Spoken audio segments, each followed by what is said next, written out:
If you're a fan of horror, there's a name you've probably been hearing a lot lately: Philip Fracassi. This guy is kind of blown up, right? Racking up amazing reviews, hitting bestseller lists, and landing these huge Hollywood deals. So who is he? And with all this buzz, where do you even start with his books?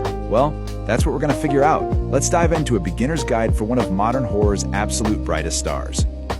You know, to really get what Fracassi is all about, you've got to start right here, with this quote from another master of the genre, Laird Barron. It's basically the perfect warning label for his work.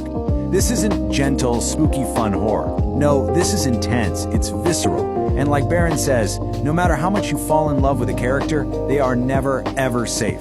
It's a promise that the stakes are going to be incredibly high from page one. So, why the sudden explosion in popularity? What's going on here? Well, a massive part of it is that Philip Fracassi has become Hollywood's new horror darling.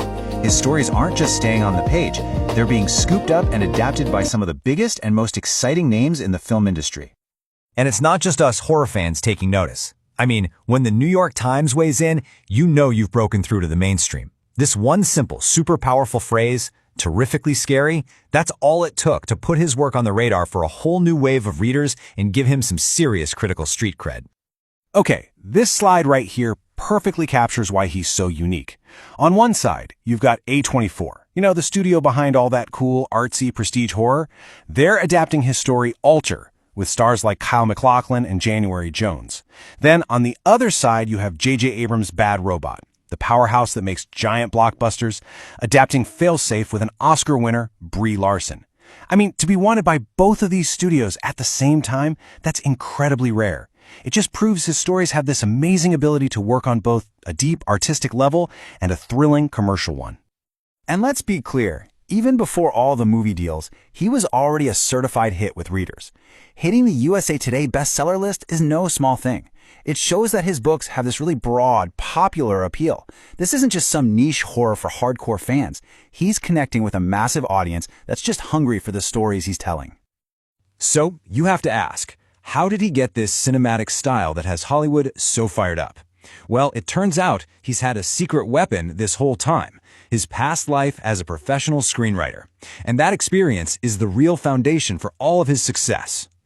This timeline is actually pretty fascinating when you look at it. For years, Fracassi was out in LA, writing screenplays for companies like Disney and Lifetime. Yep, you heard me right. The guy who writes terrifically scary horror stories once wrote a Disney movie called Santa Paws 2. It wasn't until around 2015 that he really pivoted to horror writing, and since then, his rise has been just meteoric, leading to these huge book deals and A-list movies. And you can totally feel that screenwriting background in his novels. It's not just a fun fact, it's like the engine driving his prose. Think about it. Screenwriting is all about structure, about showing instead of telling, and about getting the most impact out of the fewest words. That training is just baked into his books, and it creates what one critic called brutally efficient prose. His novels feel like movies because, in a way, they're built on a movie's chassis. Okay, so we've established his writing is super cinematic. But what are the stories themselves about? What is this Fracassi formula that makes his brand of horror so unique and so compelling? Here are the core ingredients. You get that fun old-school horror vibe, demons, monsters, things that go bump in the night. But he mixes it with this layer of cosmic dread, that chilling feeling of being small and insignificant in a vast, uncaring universe. But the real secret ingredient, the thing that makes it all work, is his focus on deep, believable character empathy. He makes you care, and care a lot, about his characters right before he puts them through absolute hell. It lets him explore some really complex moral questions, all while keeping that foot-on-the-gas cinematic pacing. It's really the perfect blend of a literary heart and genre thrills. And that emotional core, it comes straight from the author himself. Fracassi has said this, explaining that he gets invested, he gets chills, sometimes he even cries while writing. So the terror in his stories works so well because it's built on a foundation of real, honest-to-God emotion.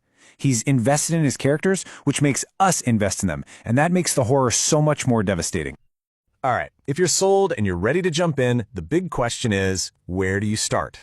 His list of books is growing fast, which is awesome, but can be a little intimidating. So let's break it down with a simple guide. Okay, here are 3 perfect entry points. If you love historical horror or maybe survival stories like Lord of the Flies, you need to grab Boys in the Valley. It's this brutal, heartbreaking tale of demonic possession at an orphanage in the early 1900s. Now, if you're more in the mood for a huge supernatural thriller, something that feels like classic Stephen King, you want A Child Alone with Strangers. Don't let the page count scare you. It reads at a breakneck pace, mixing a crime story with some seriously creepy eldritch horror. And finally, if you want to see the kinds of high-concept ideas that got Hollywood so excited, check out a story collection, Beneath a Pale Sky. It's fantastic, and it's where those movie deals came from. So what's next for him? Well, the most amazing thing about Philip Fracassi is that this momentum he has is just getting stronger. He's not slowing down at all. In fact, he seems to be accelerating with a totally packed schedule of new books and films coming our way. I mean, just look at this lineup. In 2025 alone, we're getting a sci-fi novel called The Third Rule of Time Travel and a horror novel with maybe one of the greatest titles I've ever heard, The Autumn Springs Retirement Home Massacre. Then another novel in 2026, Serafina, and that's not even counting the two massive feature films from A24 and Bad Robot. The guy is at the absolute peak of his creative powers right now. So I guess that brings us to the big question, right?